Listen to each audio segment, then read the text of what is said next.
আলিপুরে গোপালনগরে পুরনো আসবাবের দোকানে কি পরিস্থিতি তৈরি হলো তা একবার দেখুন।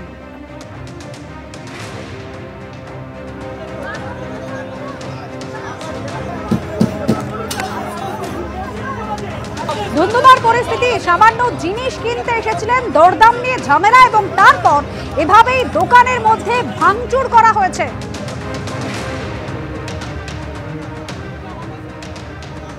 পার্থপ্রতিম ঘোষ আমাদের প্রতিনিধি আরো জানাবেন এই বিষয়ে। পার্থপ্রতিম, দোকানে জিনিস কিনতে এসে এই পরিস্থিতি তৈরি হলো, কি কারণ পার্থ?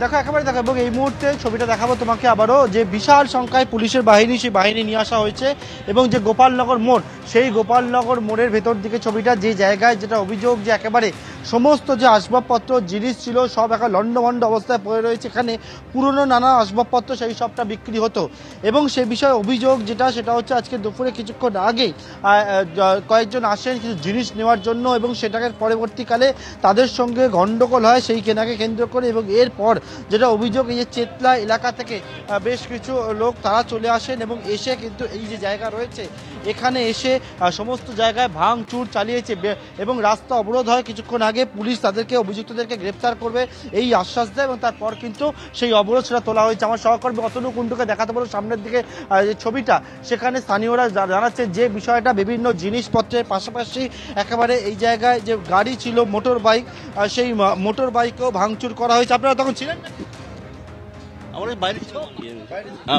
এবং বিভিন্ন চেয়ারপত্র, গাড়ি সেই সবটা ভাঙা হয়েছে। একাধিক যে ঘর রয়েছে সেই ঘরেও ভাঙচুর করা হয়েছে বলে অভিযোগ।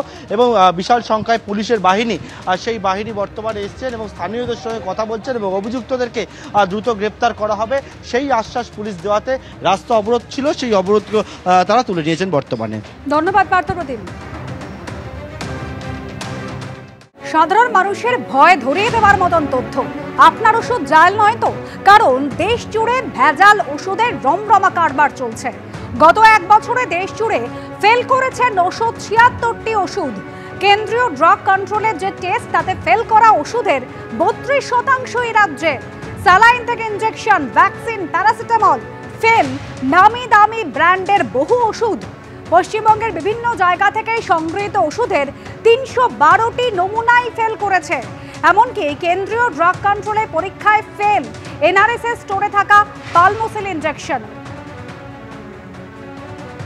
আমাদের প্রতিনিধি সন্দীপ সরকার এই মুহূর্তে সরাসরি রয়েছেন আমাদের সঙ্গে। সন্দীপ, ভয়াবহ তথ্য এবং সব থেকে যেটা ভয় ধরাচ্ছে সেটা হচ্ছে যে সমস্ত ওষুধ ফেল করেছে তার মধ্যে এ রাজ্যের ওষুধ 32%।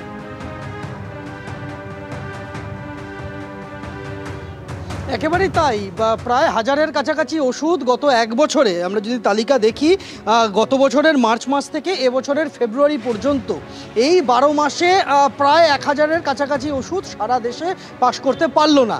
তার মধ্যে ইনজেকশন রয়েছে, জীবনদায়ী স্যালাইন রয়েছে, ওষুধ রয়েছে, এছাড়াও নানান চিকিৎসা ওষুধ, ট্যাবলেট, ক্যাপসুল বহু কিছু রয়েছে। শিশুদের চিকিৎসার, দুরারোগ্য ব্যাধির চিকিৎসার, ক্যান্সারের চিকিৎসার, হৃদরোগের চিকিৎসার, রক্তচাপ, ডায়াবেটিস, সমস্ত কিছুর ওষুধ রয়েছে।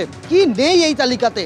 আর তার মধ্যে এই প্রায় 1000-এর কাছাকাছি ওষুধ ফেল করলো সারা দেশে। তার মধ্যে 32%, অর্থাৎ 3 ভাগের 1 ভাগ আমাদের রাজ্যের সংখ্যার নিরিখে বলতে গেলে 312টি ওষুধ ফেল করেছে গত এক বছরে আমাদের রাজ্যে।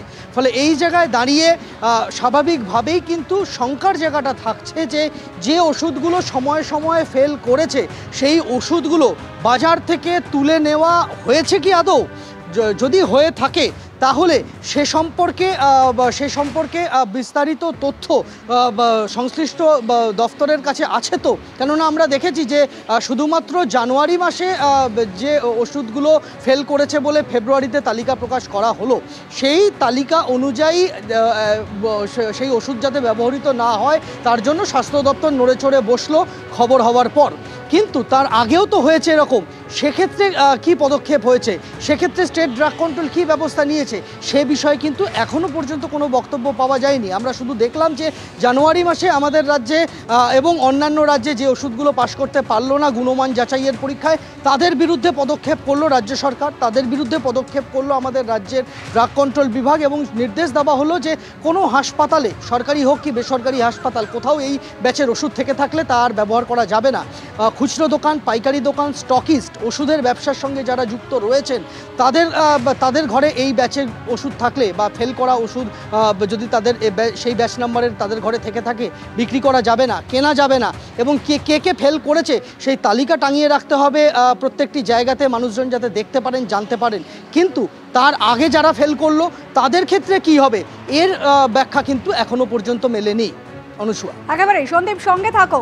যেভাবে জানা যাচ্ছে যে সমস্ত ওষুধ জাল যেগুলো বেরিয়েছে, তার মধ্যে কিন্তু জাল ওষুধ নিয়ে উচ্চ পর্যায়ে তদন্তের দাবি করছেন চিকিৎসক মানস গুমটা।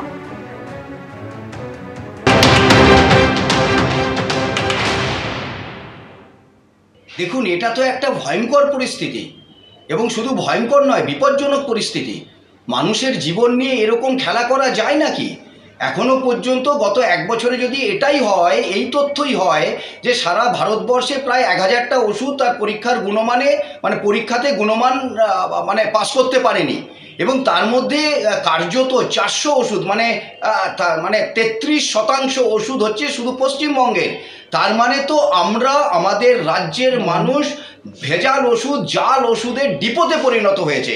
কেবলমাত্র 2টো ওষুধ আমাদের রাজ্যের পরীক্ষাতে নাকি ফেল করেছে।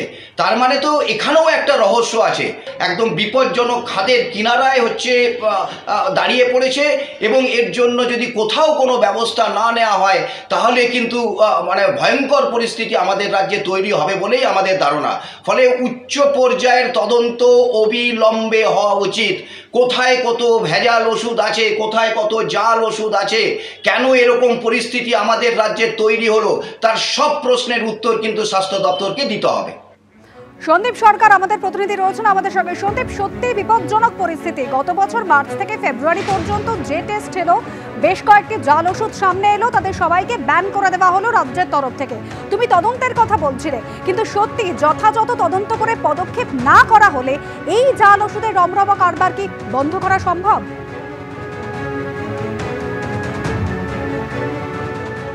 দেখো, এখানে উঠছে প্রশ্ন, যে ওষুধগুলোকে বাজার থেকে নিয়ে র্যান্ডম নির্বাচন করে ল্যাবে পাঠানো হলো, পরীক্ষা করে দেখা হলো, central drug and standard organisation CDSCO তারা তাদের ল্যাবে পরীক্ষা করে রিপোর্ট দিলেন যে এরা পাস করতে ব্যর্থ হয়েছে।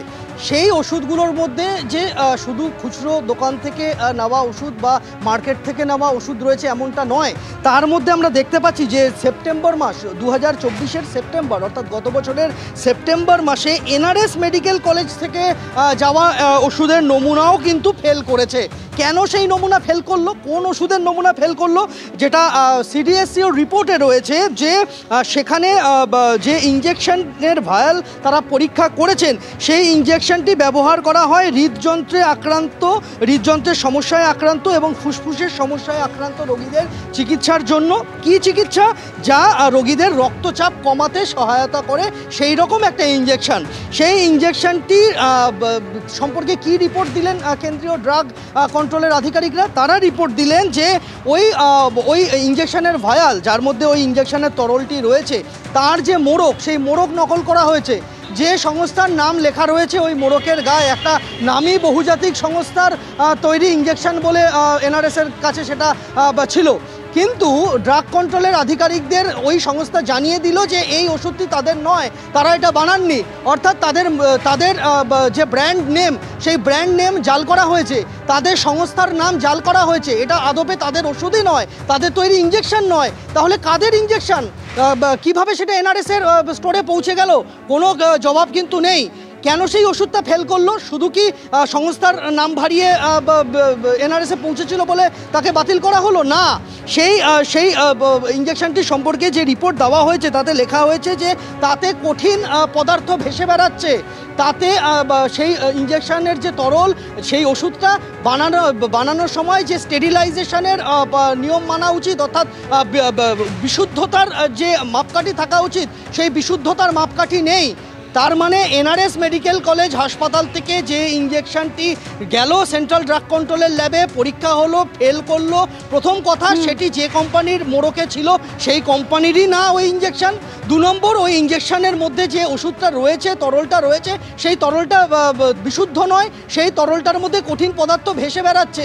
ফলে স্বাভাবিকভাবেই প্রশ্ন উঠছে যে কিভাবে এই ওষুধ এনআরএসের মতো মেডিকেল কলেজের স্টোর পর্যন্ত পৌঁছালো। কোনো ব্যাখ্যা কিন্তু এখনো পর্যন্ত পাওয়া যায়নি। একেবারে প্রশ্ন একাধিক রয়েছে সন্দীপ, যার কোনো ব্যাখ্যা কিন্তু এখনো পর্যন্ত পাওয়া যায়নি। গোটা ঘটনায় উদ্বিগ্ন চিকিৎসক কুণাল সরকার। অন্যদিকে রাজ্য মেডিকেল কাউন্সিলের সদস্য কৌশিক বিশ্বাস, তিনি পরীক্ষার রিপোর্ট নিয়ে সন্দিহান। শোনাবেন।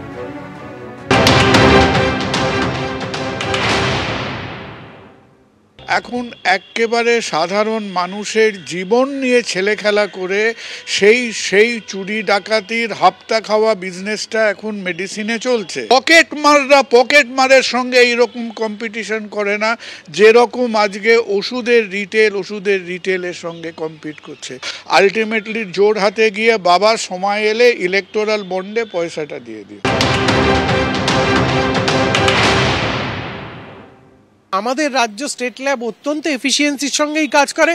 তারা যেটা ঠিক বলে মনে করে সেই রিপোর্টটা তারা প্রকাশ করে এবং রাজ্য সরকার সেই মতোই কাজ করেন। এক্ষেত্রে কোনো দ্বিমত বা অ্যাম্বিগুইটির কোনো অবকাশ নেই। আর সিডিএসও কিন্তু আমরা অতীতেও দেখেছি, অনেক সময় কোভিডের সময়ও দেখেছি, অনেক সময় অনেক বিভ্রান্তিকর রিপোর্ট কিন্তু সিডিএসে দিয়েছিল।